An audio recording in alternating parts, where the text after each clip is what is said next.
Hello বন্ধুরা, আমি পাবনি সকাল সকাল ঠাকুর ঘরে চলে এসেছি। আজ তো একটা বিশেষ দিন, আজ হলো অক্ষয় তৃতীয়া। অক্ষয় তৃতীয়ার এই শুভ দিনে আমি আজ পুজো দেব। তো এই দেখো আমার গোপাল সোনা ও অন্যান্য ঠাকুরেরা। সকালবেলায় কিন্তু আমি ঠাকুরদের ভোগ দিয়ে গেছি, গোপাল সোনাদের একবার উঠিয়ে তারপর ভোগ দিয়ে গেছি, তারপর আবার চলে এসেছি ঠাকুর ঘরে। এবারে আমি পুজো দিয়ে নেব। আজ তো অক্ষয় তৃতীয়া, আজ থেকে কিন্তু শুরু হয় চন্দন যাত্রা। তো সেই চন্দন যাত্রার জন্য আমি দেখো এখানে চন্দন গুলে নিয়েছি। এই চন্দনের মিশ্রণের মধ্যে কিন্তু চন্দন, গোলাপ জল, কর্পূর, অগরু, এই সব কিছু দিয়ে আমি এই মিশ্রণটা বানিয়েছি।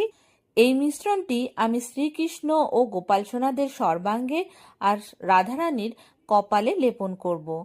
দেখো বন্ধুরা, সুন্দর করে কিন্তু আমি চন্দনটা ওনাদের সর্বাঙ্গে লেপন করে দিচ্ছি। প্রচণ্ড গরম থেকে শ্রীবিগ্রহকে আরাম দেওয়ার জন্যই কিন্তু অক্ষয় তৃতীয়া থেকে টানা 21 দিন এই উৎসব চলে। দেখো বন্ধুরা, চন্দন লেপন কিন্তু আমার হয়ে গেছে। কিছুক্ষণ এইভাবেই ওনাদের গায়ে এই চন্দনটা শোকাতে দেব।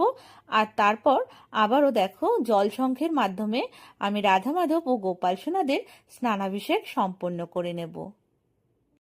স্নান শেষে সুন্দর করে সাজিয়ে নিলাম আমার রাধা মাধবকে।